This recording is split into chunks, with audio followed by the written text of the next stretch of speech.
Letzte Woche bei Survivor. 18 Menschen treten eine Reise ins Ungewisse an.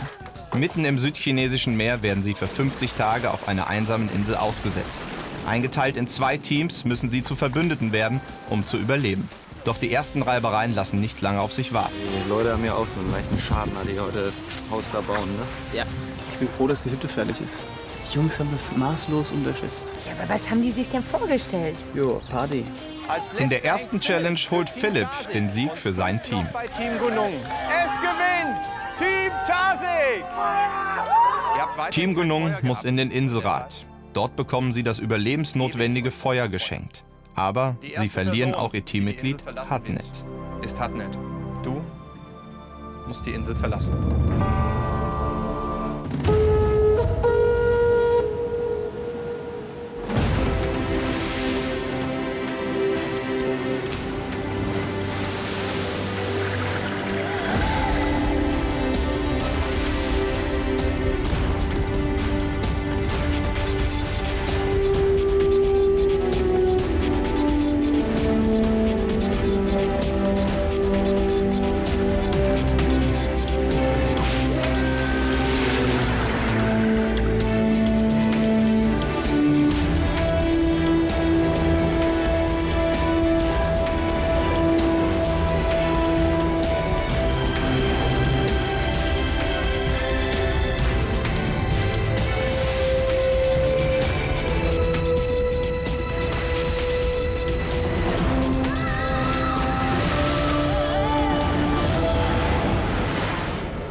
Nach 2 Tagen, ja. Wow. Und du? Nur an Füßen wohl bemerkt. Ich habe hier nur die Hauptdinger, die am meisten wehtun. Hier. Die Insel lässt auch so seine Spuren an mir. Ich habe heute mal meine Beine spaßhalber bis zu den Knien hochgezählt. An Mückenstichen habe ich jetzt 45. Ja, die habe ich auch. Hier. Meine beiden Füße sind entzündet, richtig doll entzündet. Und ich meine, jeder andere würde genauso aufschreien. Da habe ich eine. Stimmt. Da. Also ich habe 16 Mückenstiche gestern Nacht bekommen.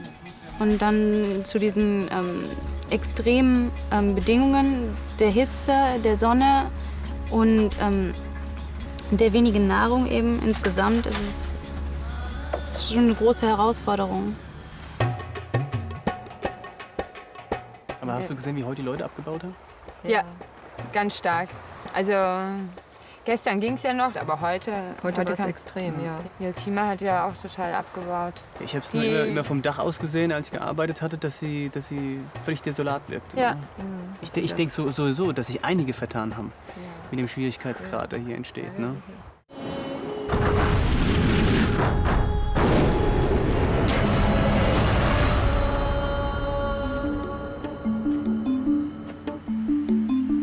Wir haben mit sehr guten Bedingungen versucht, Feuer zu machen, haben alle möglichen Techniken ausprobiert, hat halt einfach nicht hingehauen.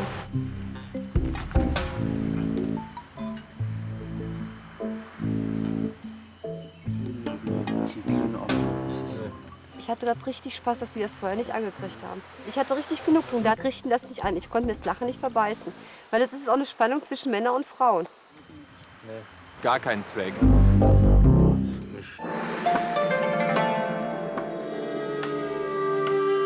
Männer sagen, Frauen gehören wir ans Herd, ne? Diesmal gehören wir ans Feuer.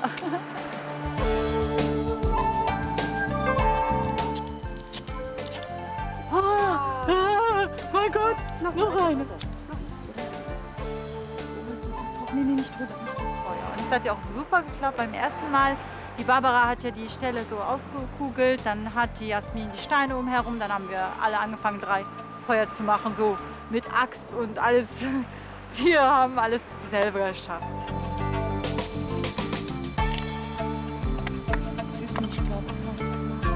Soll mal eine sagen, wir Frauen können kein Feuer machen? Meiner Meinung nach denke ich, dass die Männer Angst vor starken Frauen haben und die wissen, dass wir stark sind, weil wir mit Kopf arbeiten. Weil manche Sachen ist es uns einfach nicht wert, da so einen Aufstand zu machen, um da zu sagen, ja, wir sind auch Frauen, wir können das auch. Und Da ist auch das Problem mit drin, diese Machtverhältnisse Frau und Mann, denke ich auch. Ab jetzt müssen die Teams in der Preis- und in der Immunitätschallenge antreten. Die Verlierer der Immunitätschallenge müssen im Inselrat ein Teammitglied herauswählen. Wir haben Post bekommen. Ich weiß noch nicht, was kommen wird. Ich hoffe nur was super schöne Überraschung, wo wir uns alle freuen können. Zu eurer zweiten Challenge bringt ihr von hier was mit. Drum macht euch auf die Suche zu entzünden euer Licht. Nehmt so viel von dem Holze, wie steht in eurer Macht, denn Flammen sollen lodern in voller Glut und Pracht. Doch sputet euch, denn Zeit, die habt ihr nicht. Und ist der andere schneller, gar euer Licht erlischt. Der Preis allein, der lohnt sich, ist Schutz und warm wie Feuer. Ein Schlaf ganz ohne Sorgen und das Warme ist dann euer. Okay, los geht's. Los, Holz sammeln.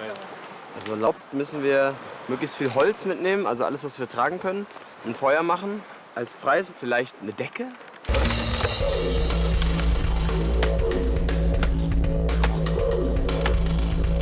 Wir vermuten, dass es irgendwas fürs Schlafen ist, dass es wärmer wird und das möchten wir jetzt schon gerne haben, weil die letzte Nacht auch wieder extrem kalt war und nass war. Warte mal eben, hast du vielleicht die 800 Euro? Ja, schau mal.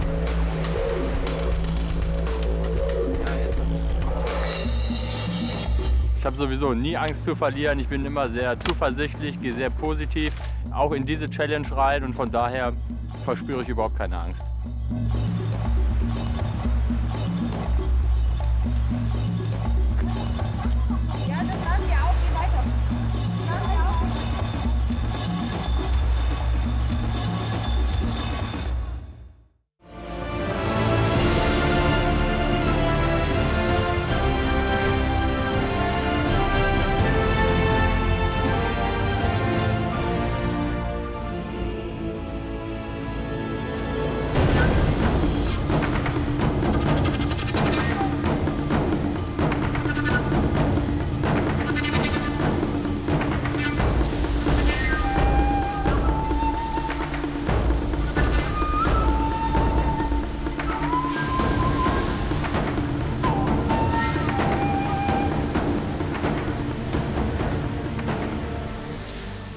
Team Gunung, Team Tarsig, herzlich willkommen zu eurer zweiten Challenge. Team Tarsig, schaut euch eure heutigen Gegner an. Sie sind nur noch zu 8. Bei der heutigen Preis-Challenge könnt ihr Folgendes gewinnen: Schutz gegen die Kälte und Schutz vor Insekten. Eure Aufgabe wird es gleich sein, unterhalb dieser Seile ein Feuer zu entfachen. Das Team, dessen Feuer als erstes die Schnur durchgebrannt hat, gewinnt diese Challenge. Fertig? Los! Ich sehe, Team Gunung hat alles vorbereitet mitgebracht. Ob das helfen wird? Unterschiedliche Taktiken.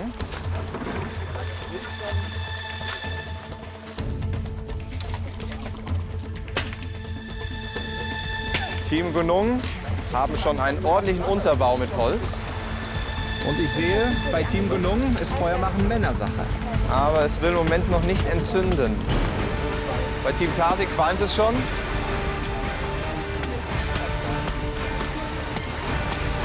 Team Gunung müht sich noch ab mit dem Feuerstein und hat immer noch Probleme. Team Tarsig baut bereits eine Brennholzpyramide drumherum. Bauen also direkt schon in die Höhe.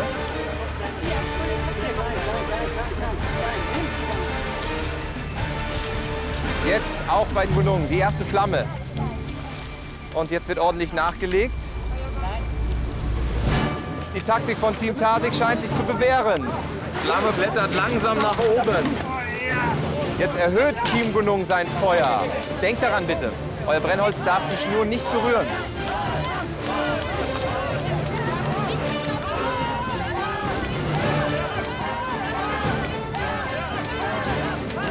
Und bei Team Tarsig, gleich scheint es soweit zu sein. Die Flammen wachsen nach oben. Wir sehen schon den ersten Rauch an der Schnur. Team Tarsig gewinnt diese Challenge.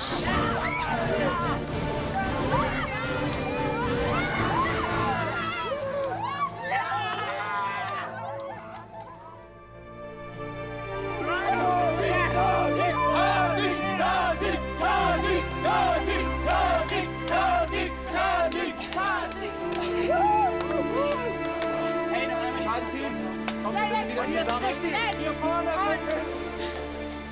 Hier vorne 5 hinten. Okay, ist egal. Ja, los. Tor! Sieg!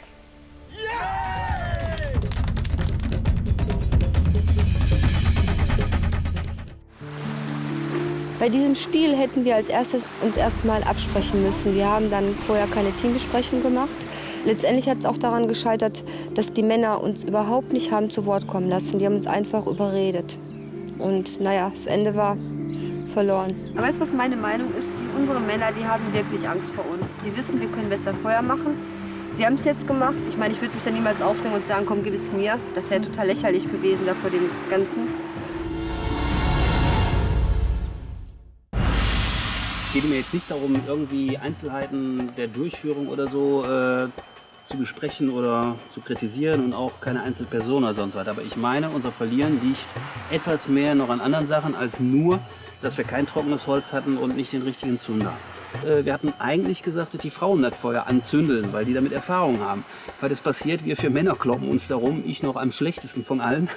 Und die Frauen stehen daneben und hätten es gerne gemacht. Und wir sind alle hier 4 ziemlich laute Männer. Und ich habe manchmal den Eindruck, die Frauen kommen da weniger zu Wort.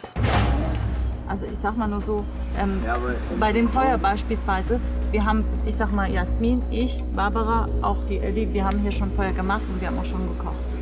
Wo das zum Feuer gekommen ist, ich habe gefragt, ob ich auch den Stein haben kann. Hat jemand von euch den Stein in der Hand gehabt, von der Frau? Keine. Du hattest ihn doch einmal in der Hand gehabt. Nein, ihr habt mir, ich bin nicht dazu gekommen, ich konnte auch nichts, das war schon vorbei. Ja, aber dann sag doch was. Ja, aber wir sind ja nicht dazu gekommen. Wo ich gefragt habe, bin ich auch nicht dazu gekommen. Ja, aber ich meine, dann ist es halt ein bisschen durcheinander, dann müsst ihr halt auch was sagen. Lauter also das ist ja nicht so. Wie sagen? Die schubst Vielleicht euch ja müsst nicht ihr weg aber oder einfach so. auch ein bisschen weiter darauf eingehen, dass wir eben auch da sind und dass ihr nicht nur aber aus dann 4 sag doch- Leuten aber dann besteht, sag doch sondern was. aus 8. Ich meine, wir sind vielleicht dann so, dass wir nicht von Ihr alleine seid sehr auf die Idee kommen. euphorisch und und machen wir jetzt und Jungs und dann steht ihr zu 4 Mann da und der Rest Ja, aber dann der steht sagt da. was. Nein, ihr müsst auch ein bisschen Rücksicht drauf nehmen, Ja, aber weil ihr wir seid können nun doch mal nicht- diese Lauten und ihr seid diese Ja, aber euphorischen und wie sollen wir denn, sollen wir uns dann einen Weg stellen? Nö, machen wir jetzt nicht. Ja, das ist es. Du hast recht und du hast recht. Ihr habt beide recht. Deshalb wäre mein Vorschlag, möglichst vorher in so einer kurzen Besprechung das zu klären und dann auch dran zu halten. Ne? Wer macht was? Dann müssen wir uns halt von beiden Seiten irgendwie annähern. Dann sind wir ein bisschen ruhiger und gucken. Und ihr müsst ein bisschen lauter werden in dem Sinne. Mich stört dieses ungleiche Verhältnis zwischen Männern und Frauen in unserem Team überhaupt nicht, weil dadurch halt die Männer sozusagen mehr an Aufgaben übernehmen müssen, mehr Verantwortung übernehmen müssen. Ich persönlich kann damit sehr, sehr gut leben, weil ich halt denke, dass Verantwortung auch mit Selbstvertrauen zu tun hat. Ich denke, ich fühle mich in der Rolle sehr, sehr wohl.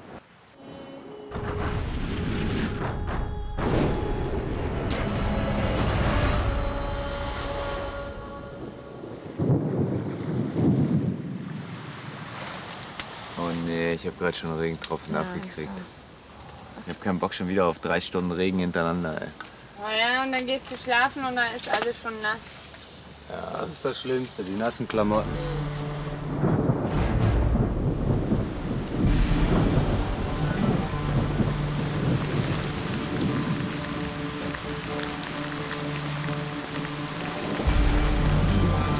Es tropft hier schon. Ach nee. Dann müssen wir weiter nach unten rutschen.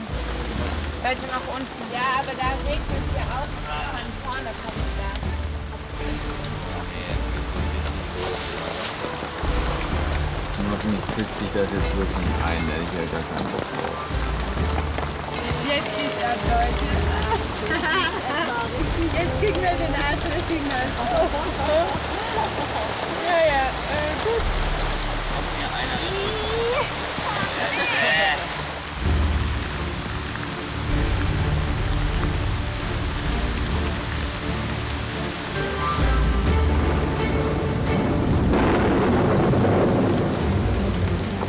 Oh Mann, Alter. Das ist jetzt so krass. Hätte ich auch in Deutschland bleiben können. Wir haben gedacht, hier schönes Wetter, meine Güte.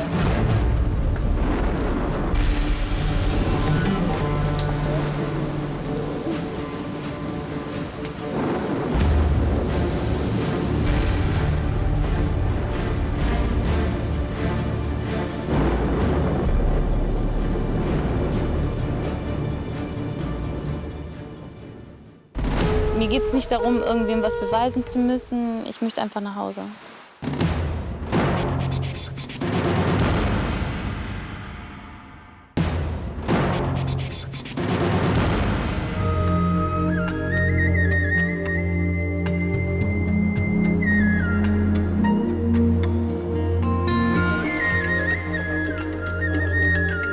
Als es gestern halt erst so anfing mit dem Sturm und Blitze und Gewitter und dann auf einmal kam wieder Regen, das ging ja gar nicht. Wir waren so schutzlos dagegen. Letzte Nacht war eines der schlimmsten Gewitter, die ich überhaupt je erlebt habe. Also, dass ich Angst hatte um die Gruppe, um die Leute. Wir lagen alle dicht gedrängt halt in unserem Verschlag und die Blitze sind halt rechts und links neben uns eingeschlagen. Also man hatte keine Verzögerung mehr zwischen Blitz und Donner. Und es ging halt nicht wie bei uns zu Hause alle paar Minuten mal ein Blitz, sondern es ging im Sekundentakt. Also es war wirklich wie so ein Stroboskoplicht. Und also dann im Schlachtfeld. Und ich dachte, ein Blitz muss unsere Hütte treffen. Wir liegen alle zusammen. Das war's dann. Also für den Sand war das ganz gut. Ich hab so den Sand. Die Nacht war schrecklich. Wir dachten echt, die Welt geht unter. Und wir haben die ganze Zeit nur gehofft, dass es zu Ende geht. Und ich stand mit Heiko draußen. Wir haben uns so die Blitze angeguckt und auf einmal machte das Rabam da auf der Ecke. Mir geht es nicht darum, irgendwem was beweisen zu müssen. Ich möchte einfach nach Hause. Ihr alle, ihr habt so viel Freude daran, geht so daran auf, dass es vielleicht wirklich vernünftiger wäre und fairer und ehrlicher, wenn ich gehe. Für die Kima ist es eine sehr schwierige Situation, weil sie unbedingt nach Hause möchte. Sie weiß, dass sie auch wichtig ist für die Gruppe, aber hat uns eben gebeten, bei der nächsten möglichen Gelegenheit sie nach Hause zu schicken.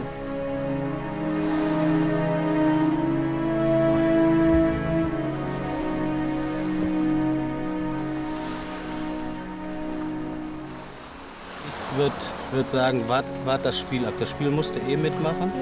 Und wenn wir gewinnen, musste nicht gehen. Wieso denn? Ja, klar. Wir gewinnen einfach. Ja. Fertig. Im Moment sieht es so aus, als ob Kima gerne gehen möchte. Was mich gefreut hat, ist, dass sie sich darauf vorbereitet hat, wenn wir das Spiel gewinnen, muss ich wohl noch ein paar Tage hier bleiben. Ich habe immer noch das Ziel, dass ich sie so weit kriege, dass sie sagt, okay, vielleicht gucke ich doch mal, ob ich selber mal hier weiterkomme.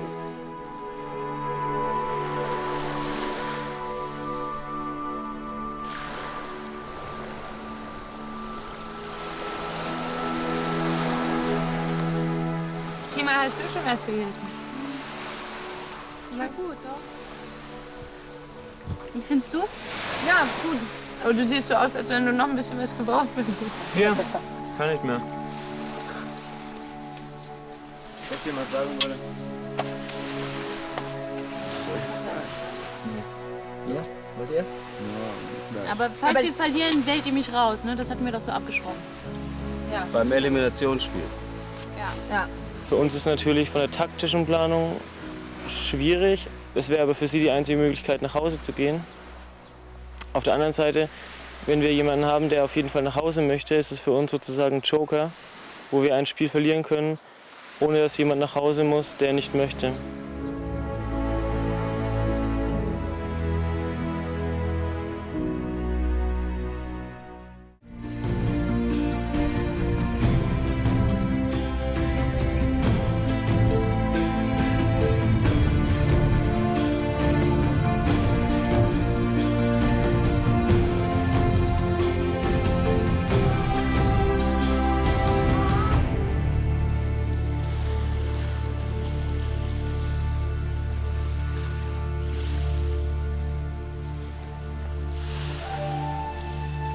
Team Gunung, Team Tasik, herzlich willkommen zu eurer dritten Challenge. Die heutige Challenge ist eine Immunitäts-Challenge. Wer diese Challenge gewinnt, gewinnt Immunität. Es garantiert euch Schutz vor dem Inselrat. Dort muss nämlich das Verliererteam einen Kandidaten auswählen und diesen nach Hause schicken. Team Tasik, bitte gebt mir das Immunitätssymbol. Danke. Team Gunung, ihr habt bis jetzt noch keine Challenge gewonnen. Ich hoffe, das ist für euch Motivation genug, den Strand heute als Siegerteam zu verlassen. Auf mein Startsignal greift ihr euch diese Pfähle und begebt euch ins Wasser. Eine Person von euch wird auf den Fahnenturm klettern und von dem Fahnenturm über diese Pfähle, die von den Teammitgliedern gehalten werden, zu dem zweiten Turm balancieren. Dort oben angekommen, auf dem zweiten Turm, lässt diese Person eine Leiter herunter. Die anderen Teammitglieder klettern die Leiter hoch auf den zweiten Turm. Gewonnen hat das Team, das mit dem kompletten Team auf dem zweiten Turm steht. Soweit alles verstanden? Da wir bei dieser Challenge die gleiche Spielstärke benötigen und da Team Tarsig in der Überzahl ist, muss bei euch ein Teammitglied aussetzen. Wer soll das sein bei euch? Kima, trittst du bitte zur Seite?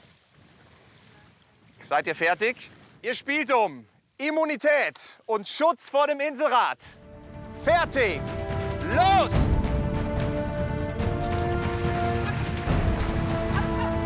Und die ersten Personen sind im Wasser. Für Team Tarsig klettert Heiko auf den ersten Turm. Und für Team Gunung ist dies Elina. Heiko von Team Tarsig fällt das erste Mal ins Wasser. Elina steht auf dem ersten, sie fällt ins Wasser. Zweiter Versuch bei Team Tarsig. Philipp ist derjenige. Bei Team Gunung ist weiterhin Elina diejenige, die balanciert. Team Tarsig scheint ganz erfolgreich zu sein mit Philipp. Und auch Elina von Team Gunung geht ins Wasser. Philipp von Team Tarsig hat die Hälfte der Strecke hinter sich gebracht.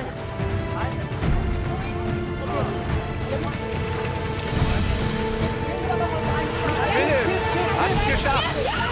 Er ist auf dem zweiten Turm. Team Tarsig schleppt die Pfähle raus aus dem Wasser. Jetzt heißt es, das komplette Team auf den Turm zu bekommen.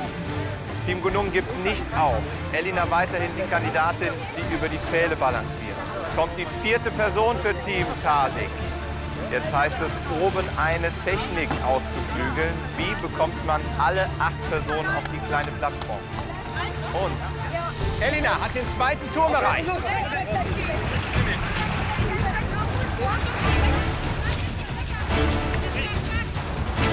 Und die Pfähle wurden zurück an den Strand gebracht.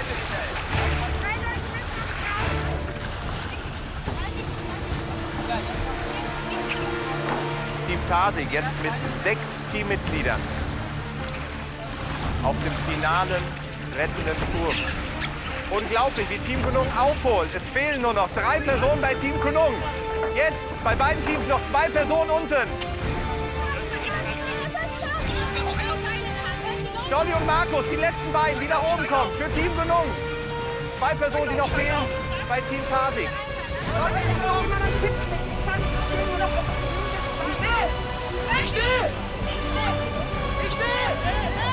Und Team Gunung gewinnt diese Challenge!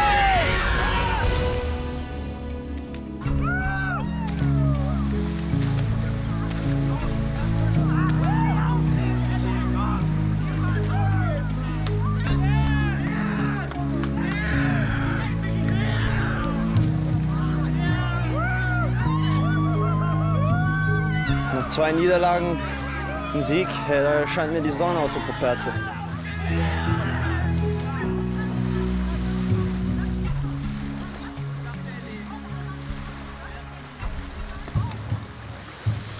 Team Gunung, ihr gewinnt eure erste Challenge. Das bedeutet für euch, ihr gewinnt Immunität. Wer holt sich das Symbol? Bitte schön. Und für euch, Team Tarsig, bedeutet das ein neues Gefühl. Ihr müsst ein Teammitglied aus den eigenen Reihen rauswählen und nach Hause schicken. Ich bin froh, obwohl ich es natürlich schade für meine Gruppe finde. Die haben sich ja echt bemüht. Aber ich bin richtig froh, dass ich jetzt nach Hause fahren kann. Wir waren uns zu sicher, glaube ich. Nee, das geht nicht. Da darf keiner da muss jeder über seine Wunden, sonst was für Wehwehchen Weggucken, das ist scheißegal. Eva, wenn ich auf das linke Bein stehe, ich habe keine Chance mehr. Schrei mich nicht deswegen an. Wir sind alle rot. Ja, aber dann pack mich nicht deswegen an. Ich bin auf ein Bein da oben gestanden und das war direkt auf meiner Wunde. Was soll ich machen? Ist doch locker, komm wieder runter. Nee, ich kann mich da nicht aufregen drüber. Wenn ein Wettkampf ist, dann ist es wirklich ganz egal, wo welches Wehwehchen ist, irgendwie muss es gehen. Mein Gott, wir haben ein Spiel verloren, was ist das? Nein, aber es geht mir echt auf den Sack. Der pinst da oben rum, weil ihm jemand auf dem Fuß steht, auch wenn er nur auf einem Fuß steht. Ja, es ist scheißegal, es ist ein Wettkampf, es geht um eine ganze Menge.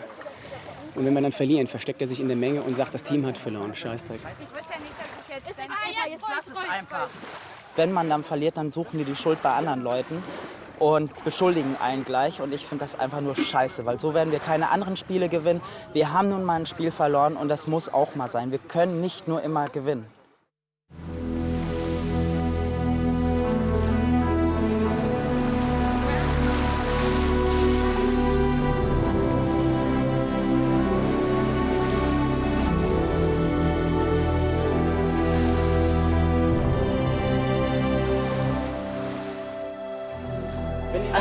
Wenn die Leute hinten aufgepasst haben, dann haben die gesehen, dass der Philipp einfach besser war.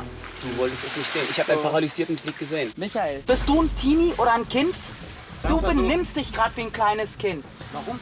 Weil du dich gerade wie ein kleines Kind benimmst. Was hat das Schon die ganze Zeit. Wer heult denn da? Wer heult denn gerade? Pass mal auf. Ich heule. Ich sag meine Meinung. Ja, dann sag's. So, und ein erwachsener Mensch kann seine Meinung sagen und du kannst es als erwachsener Mensch auffassen. Ja?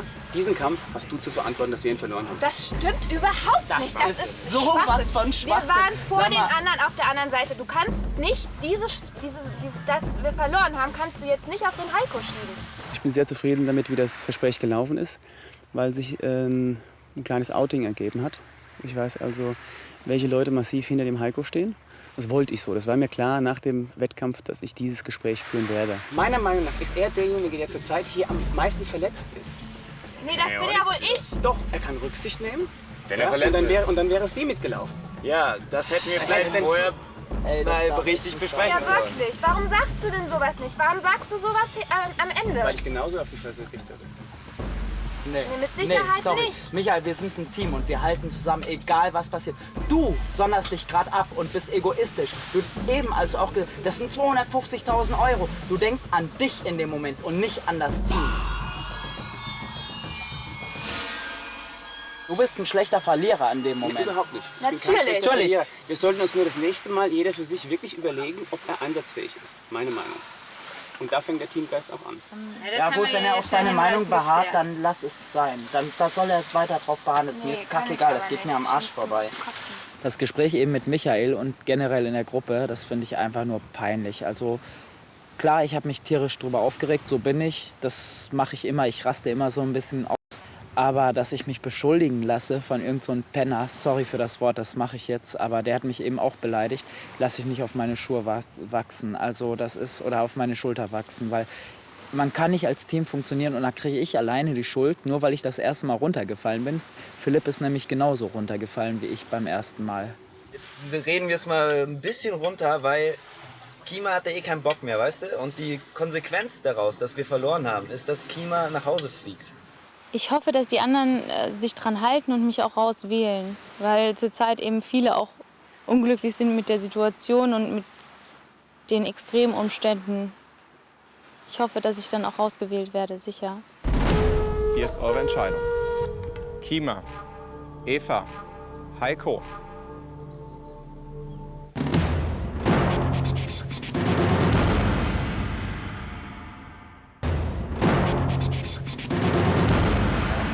Das Problem. Na gut, sie werden in der Dreier-Allianz haben. Ich denke, in der Konstellation, in der die Gruppe jetzt so besteht, darf sie morgen nicht mehr sein. Sonst werden wir kein Spiel mehr gewinnen und das Leben wird hier zur Hölle. Ich will nicht jeden Tag so einen Zauber haben. Also diesen Streit, diese Aggressivität ist zwischen den beiden. Das halte ich irgendwie aus und ich glaube, dass uns als Team schon schadet. Also, man hat es heute in dem Spiel gesehen, ja, seit gestern, seit vorgestern in diese Reibereien. Wir ist dann halt ganz anders Vielleicht, aufgetreten. dass wir vorher ein bisschen Ich hab's gemerkt. Es ging schon vorher los. Als jeder seine Taktik, die er sich ausgedacht hat, vorgeschlagen hat, wurde der andere immer sofort zunichte gemacht. Und die andere Meinung erstmal wieder liegt und so. Und an die anderen Spiele sind wir ganz anders rangegangen.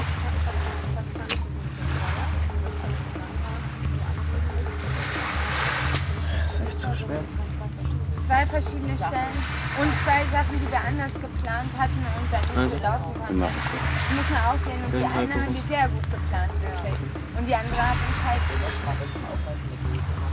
Aber was zu erklären heute Abend, wenn man das so macht. Klar, da müssen wir alle in Gespräch mit dir führen. Meine Strategie, mit der ich hier angetreten bin, war ja nicht groß auffallen, an den richtigen Stellen das Richtige sagen, ja nichts Falsches sagen, versuchen die Leute zu unterstützen. Und dazu gehört eigentlich nicht eine deutliche Positionierung schon ganz am Anfang. Aber da ich den Konflikt Heiko-Michael auf die Schnelle nicht lösen konnte, habe ich mich dann ganz rational für Heiko entschieden.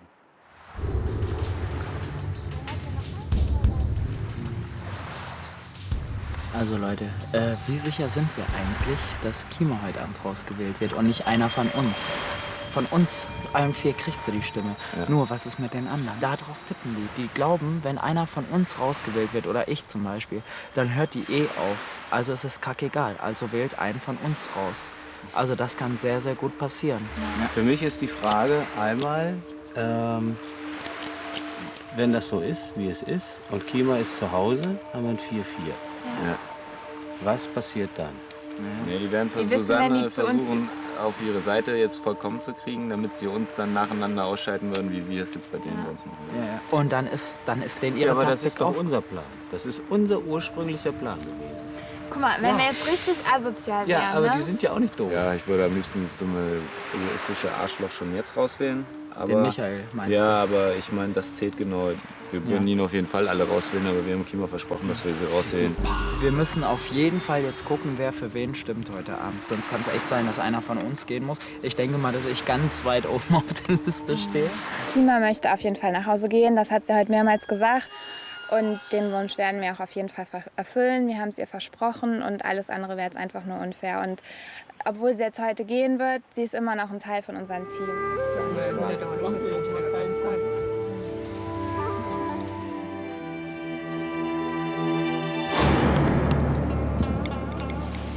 Heute Abend wird es 3 Möglichkeiten geben. Kima, der wir es versprochen haben, weil sie einfach hier nicht zurechtkommt.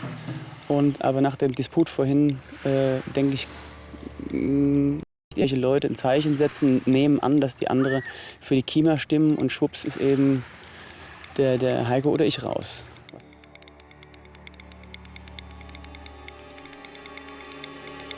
Der Volker ist ein Politiker. Volker wird in dem Moment der Mann sein, wieder einmal mehr das Zünglein an der Waage.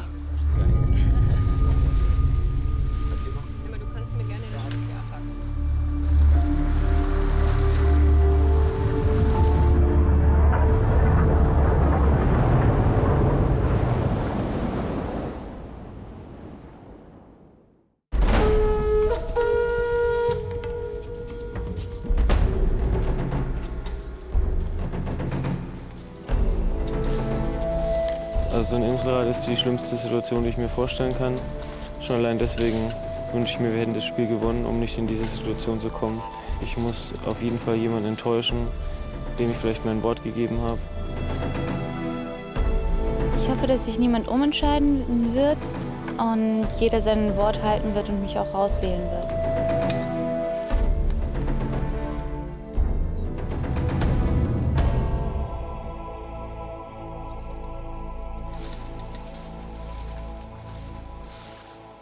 Team Tasig, ich begrüße euch zum Inselrad. Und ich habe ehrlich gesagt nicht damit gerechnet, euch heute Abend hier beim Inselrad zu sehen. Ihr müsst jetzt euch nämlich von einem Teammitglied verabschieden. Heiko, ihr seid bei den letzten Challenges immer in voller Eintracht in den Wettkampf gezogen. Würdest du sagen, dass diese Harmonie immer noch gegeben ist jetzt bei euch im Team? Ja, die Harmonie wird wieder da sein. Die wird danach wieder da sein. Heute waren wir ziemlich niedergeschlagen, aber das hält uns trotzdem nicht davon ab, irgendwie weiterzukämpfen. Kima, bis hierhin war das wirklich kein Spaziergang. Wie geht es dir persönlich? Im Moment geht es mir sehr gut und ich freue mich auf die Entscheidung. Philipp, du wirkst immer so ruhig und ausgeglichen. Es muss aber doch irgendetwas geben, was dich aus der Ruhe bringt. Wann reißt denn dein Geduldsfaden? Bei Streitereien, von denen ich befürchte, dass sie das Team spalten könnten. Gibt es ganz bestimmte Personen, wo du sagst, die tragen dazu bei? Gibt es, ja. Sonja, weißt du von Absprachen innerhalb deines Teams? Es gibt eine Absprache in unserem Team und ich denke mal, heute Abend wird sich herausstellen, ob wir wirklich so ein Team sind, wie wir es immer vorgeben. Wenn es tatsächlich Absprachen gibt, was ist das für ein Gefühl, jemandem die Chance auf 250.000 € zu nehmen? Die Person hat sich das selbst so ausgesucht und ich finde, wir sollten ihr den Gefallen tun. Was glaubst du, was passiert, wenn die Abstimmung anders ausgehen wird und die Person nicht rausgewählt wird? Ich glaube, dann wird es eine Menge zu bereden geben heute Abend. Okay, dann kommen wir jetzt zur Abstimmung. Ihr müsst jetzt entscheiden, wer euch verlassen soll. Sonja, du bist die Erste, bitteschön.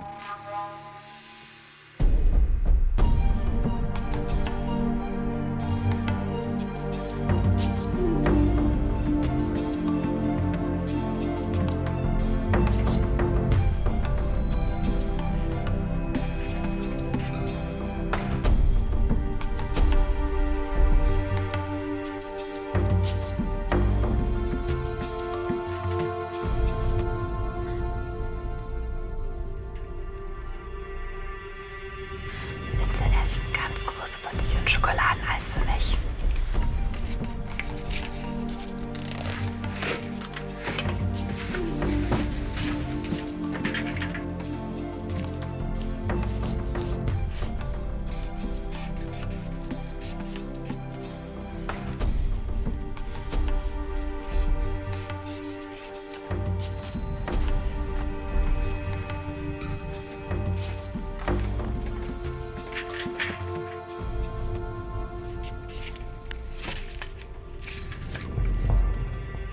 Glück gehabt, Michael. Viel Spaß zu Hause, Kima.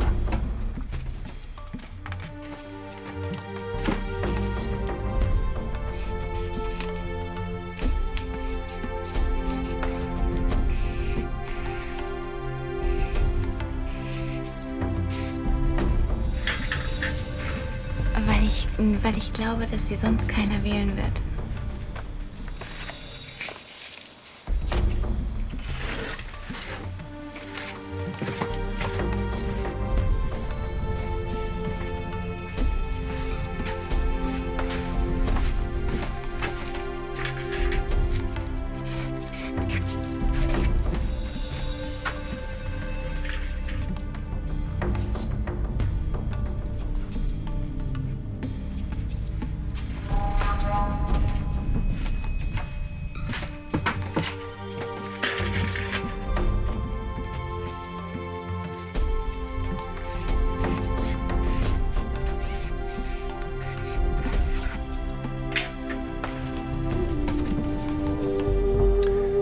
Diva hat im Dschungel nichts zu suchen.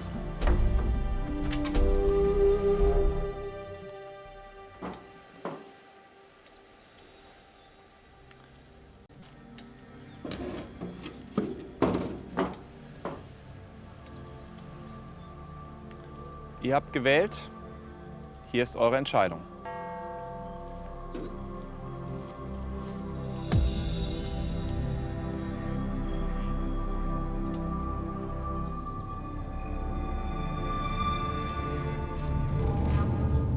Kima.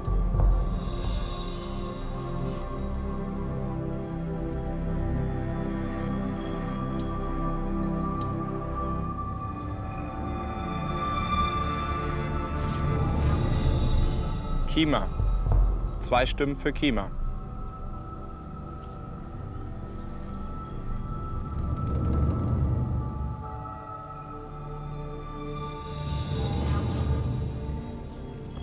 Kima.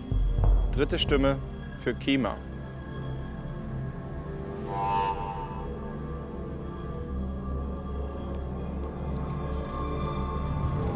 Eva.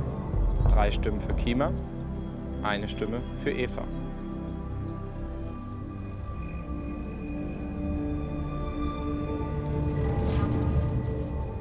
Heiko. 1 Stimme Heiko. 1 Stimme Eva.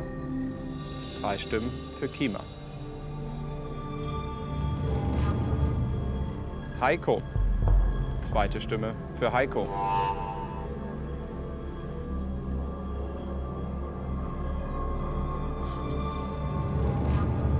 Heiko. 3. Stimme für Heiko. Das bedeutet Gleichstand. 3 Stimmen für Heiko. 3 Stimmen für Kima.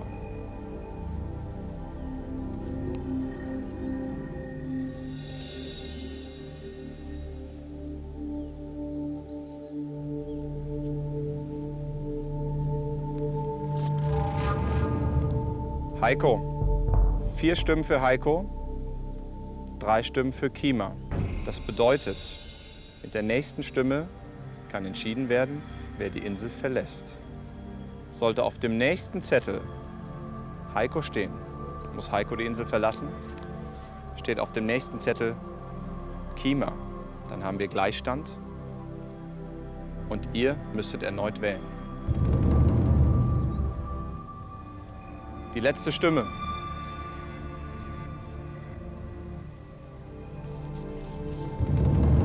Die zweite Person, die Insel verlässt, ist Heiko.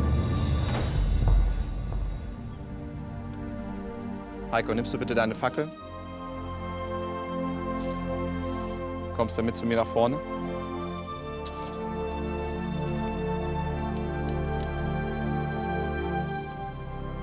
Heiko, dein Team hat entschieden, du musst die Insel verlassen.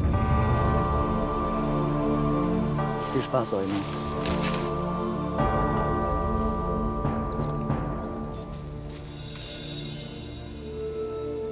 Nach dem Streit heute Mittag hatte ich wirklich diese Ahnung, dass welche mich wählen würden. Die Frage ist jetzt nur, wer die 5. Person ist, weil normalerweise waren wir zu 4 und haben gesagt, dass wir alle für Kima wählen würden. Und irgendjemand aus meinem Team hat gegen mich gestimmt. Ich finde es halt ziemlich arschig fürs Team, weil es wird jetzt richtig losgehen aus dem Team. Jetzt werden die Zoffereien von vorne anfangen, weil jetzt wissen die, dass die kein Team sind. Ab sofort seid ihr nur noch zu 8. Ihr könnt zurück an eure Strände.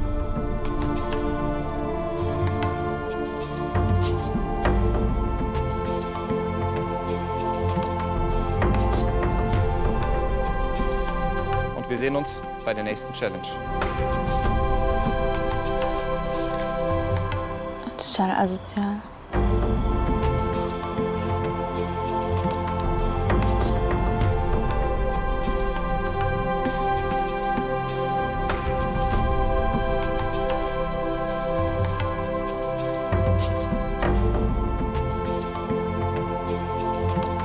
Also so eine Hinterfotzigkeit, da kann ich echt nicht mit zurechtkommen. Das geht nicht. Können die noch so viel vom Team erzählen? So ist kein Team. Und ich weiß nicht, ob ich morgen laufen kann. Das macht mich total fertig. Mir ist scheißegal, ob du deinen Respekt vor mir hast oder nicht. Aber ich gehe trotzdem mit Respekt normalerweise mit dir um, weil wir ein Team sind. Verpiss